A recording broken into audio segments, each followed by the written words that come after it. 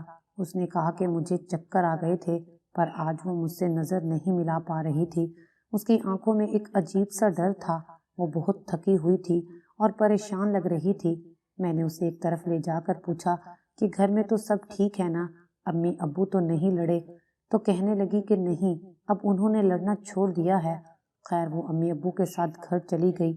میں نے شام کو اس کی صحت پوچھنے کے لیے کال کی تو اس نے مجھ سے بات کرنے سے انکار کر دیا۔ امی کا کہنا تھا کہ وہ کسی سے بھی بات نہیں کر رہی، ویسے طبیعت اس کی ٹھیک ہے۔ میں نے کہا کہ ٹھیک ہے، اس کو زیادہ تنگ نہیں کریں۔ 2 دن بعد فردوس پھر سے میرے گھر آئی۔ میں نے اسے باہر ہال میں بیٹھنے کو کہا۔ میری ساس نے مجھے اپنے کمرے میں بلایا، میں ان کی بات سننے لگی۔ واپس آئی تو فردوس حال میں نہیں تھی۔ میں نے اس کو آواز دی، اسے تلاش کرنے لگی، وہ میرے کمرے میں تھی اور بے ہوش پڑی تھی۔ میں فوراً اس کی طرف بڑھی، ڈاکٹر کے پاس لے گئی۔ سب پریشان تھے، میں حیران تھی، آخر وہ ہر بار میرے گھر آ کر ہی بے ہوش کیوں ہو جاتی تھی۔ میں نے فردوس سے بات کرنے کی کوشش کی اور وہ مجھ سے بات نہیں کر رہی تھی۔ اگر اس کو مجھ سے بات کرنی تھی تو میرے گھر کیوں آئی تھی؟ یہ بات مجھے اندر ہی اندر سے کھائے جا رہی تھی۔ ایک دن میں چھت پر تھی کہ میں نے گلی میں جھانکا تو فردوس آ رہی تھی۔ میں جلدی سے نیچے آئی اور ساس سے کہا کہ فردوس آ رہی ہے، آپ اسے کہیے گا میں بازار گئی ہوئی ہوں۔ پھر میں اپنے کمرے میں چھپ گئی۔ میری ساس نے ایسا ہی کیا۔ کچھ دیر بعد فردوس میرے کمرے میں آئی اور آس پاس دیکھنے لگی، وہ رو رہی تھی۔ اچانک وہاں کچھ ایسا ہوا کہ میری جان نکل گئی۔ وہ رو رہی تھی کہ اچانک میرا شوہر وسیم کمرے میں داخل ہوا۔ اس نے میری بہن کا ہاتھ پکڑا اور کہا کہ اگر آج تم نے بے ہوشی کا ڈرامہ کیا تو میں تمہیں جان سے مار ڈالوں گا، چپ چاپ میرے ساتھ چلو۔ میں حیران رہ گئی کہ آخر یہ سب کیا ہو رہا ہے۔ وہ مزاحمت کر رہی تھی، اس کے ساتھ جانا نہیں چاہتی تھی۔ میں اپنی بہن کو بچا سکتی تھی، لیکن مجھے جاننا تھا کہ یہاں پر کیا چل رہا ہے۔ وسیم نے کہا کہ پہلے تو تمہارے اتنے نخرے نہیں تھے، اب تمہیں نخرے کرنے آ گئے ہیں۔ اگر تم نے میری بات نہ مانی تو میں تمہیں بدنام کر کے رکھ دوں گا۔ یہ بات یاد رکھنا کہ ہمیشہ عورت بدنام ہوتی ہے، مرد پر کوئی اثر نہیں پڑتا۔ فردوس کی مٹھی میں بے ہوشی کی دوا تھی۔ وہ اس دوا کو کھانے لگی کہ وسیم نے اس کا ہاتھ پکڑ لیا، دوائی اس سے چھین لی۔ اس نے کہا کہ میں جانتا ہوں کہ آج نوشین گھر پہ نہیں ہے، اس لیے تمہیں آج بچانے کوئی نہیں آئے گا۔ ہمت ہے تو چلاؤ، بلاؤ سارے گھر والوں کو، لیکن تم ایسا کبھی نہیں کرو گی کیونکہ تم جانتی ہو کہ تم بھی قصوروار ہو۔ میں جھٹکے سے پردے کے پیچھے سے نکلی تو وہ مجھے دیکھ کر وسیم اور فردوس دونوں کے قدموں تلے سے زمین نکل گئی۔ میں نے کہا کہ یہاں پر کیا ہو رہا ہے؟ فردوس میرے پاس آئی اور میرے قدموں میں بیٹھ کر کہنے لگی کہ آپی، کہ میں بہت گنہگار ہوں، میں نے بہت بڑا گناہ کیا ہے، لیکن خدا کے لیے مجھے اس بندے سے بچا لو۔ شور کی آواز سن کر میری ساس اور دیور بھی وہاں آ گئے۔ میری ساس وسیم کو دیکھ کر حیران رہ گئی۔ اس وقت وہ آفس میں ہوتا تھا اور دراصل وہ پچھلے دروازے سے آیا تھا۔ میری ساس نے پوچھا کہ کیا چل رہا ہے یہاں۔ میں نے بھی سوال کیا کہ تم میری بہن کو کہاں لے جا رہے تھے؟ یہ بہن جسے تم معصوم سمجھتی ہو، یہ بالکل بھی معصوم نہیں ہے۔ وہ نفرت سے بولا اور گھر سے باہر چلا گیا۔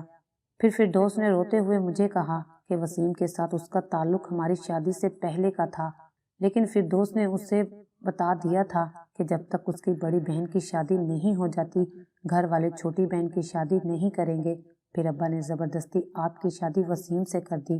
آپ کی شادی والے دن بھی ہم لوگ ساتھ تھے، جھگڑ رہے تھے، اور اس کے بعد بھی ہم لوگ روز ملا کرتے تھے، باہر جاتے، سیر کرتے۔ ایک دن میں آپ کا سوٹ مانگنے آئی تھی۔ اس دن میں وسیم کے ساتھ گھومنے پھرنے گئی تھی اور آپ کے کپڑے اس لیے پہنے تھے تاکہ کسی کو ہم پہ شک نہ ہو، اور وسیم نے کہا تھا کہ اس کی خالہ نے ہمیں دیکھ لیا ہے، لیکن وہ بے خوف تھا، اس کو کسی بات سے کوئی فرق نہیں پڑ رہا تھا۔ وہ کہتا تھا کہ وہ مجھ سے شادی کرے گا، کہتا تھا تمہاری بہن کب تک تم سے ناراض رہے گی، ایک دن مان ہی جائے گی، تم دونوں بہنیں ساتھ رہو گی، اس سے اچھا کیا ہوگا۔ لیکن میں اس بات سے انجان تھی کہ دو بہنوں سے نکاح جائز نہیں ہے۔ یہ بات مجھے پتہ چلی تو میں یہ سوچنے لگی کہ مجھ سے شادی کرنے کے لیے اسے آپ کو طلاق دینی ہوگی، اور میں ایسا نہیں چاہتی تھی۔ آپی، ہم نے ابھی تک کوئی گناہ نہیں کیا ہے، لیکن اب وسیم مجھ سے نکاح کرنا چاہتے تھے۔ مجھے معاف کر دیں آپی، مجھے شادی کرنے کا بہت شوق تھا، اور امی ابو ہمیشہ آپ کی شادی کی بات کرتے تھے، اور وہ کبھی بھی مجھے پسند کی شادی کرنے کی اجازت نہیں دیتے۔ میں بری طرح پھنس گئی تھی۔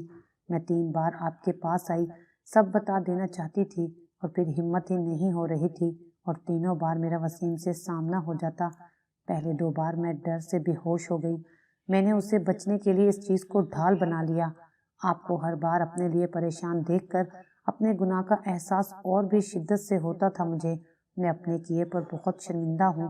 میں نے اپنی جان لینے کی بھی کوشش کی، لیکن مجھ میں خودکشی کرنے کی ہمت نہیں ہے۔ فردوس میرے پاؤں پکڑ کر رو رہی تھی، لیکن میں نے اس کی دسترس سے اپنے پاؤں پیچھے کر لیے، اور وہ مزید رونے لگی۔ میری ساس کی آنکھوں میں بھی آنسو آ گئے۔ ان کا کہنا تھا کہ میں نے اپنے بیٹے کی ایسی پرورش نہیں کی، پھر وہ اس حد تک کیسے گر گیا کہ 2 لڑکیوں کی زندگی کو برباد کر دیا۔ میری بہن معصوم سے چھوٹی بچی تھی، وسیم تو ایک بالغ اور عمر رسیدہ انسان تھا، اس سے اس طرح کی توقع نہیں کی جا سکتی تھی۔ لیکن بہرحال غلطی فردوس سے بھی ہوئی تھی۔ میری ساس نے میرے ماں باپ کو بھی گھر بلایا اور وسیم کو بھی، اور ان کے سامنے یہ سارا معاملہ رکھا۔ میں حیران تو اس بات پر تھی کہ وسیم اپنے کیے پر شرمندہ نہیں تھا۔ اس کا کہنا تھا کہ میں کسی سے معافی نہیں مانگوں گا، اپنی ایک بیٹی کو میرے سے طلاق دلائیں اور دوسری کا مجھ سے نکاح کر دیں، نہیں تو میں اس کے خلاف بدنامی پھیلا دوں گا۔ اسے اپنی ماں کے آنسوؤں کو بھی پرواہ نہیں تھی جو ہمارے سامنے اس قدر شرمندہ ہو رہی تھی۔ اور پھر وہاں ایک ایسی حرکت ہوئی جس کے بعد وسیم کا سر شرم سے جھک گیا، لیکن اس کی ماں کا سر فخر سے بلند ہو گیا، اور ہم سب حیران رہ گئے۔